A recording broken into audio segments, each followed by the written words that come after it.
Hello, good morning সবাইকে। আশা করি তোমরা খুব ভালো আছো। এবছর প্রথম শীতের রসবড়া। আমি তো রসবড়া পারি না, মায়ের থেকে যেটুকানি জেনে বুঝে এবছর প্রথম রসবড়া করছি। চলো তোমাদের সাথেও শেয়ার করি আমি কিভাবে রসবড়াটা করলাম।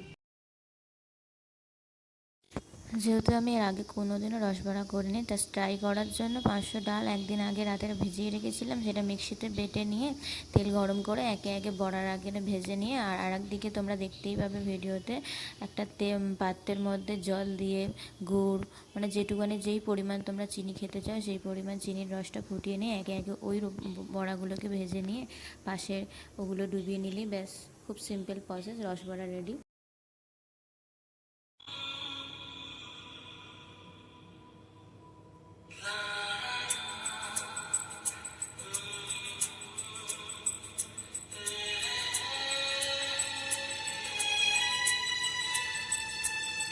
तुमने ना जाना कि मैं दीवाना लेकर आया हूँ दिल का नजराना।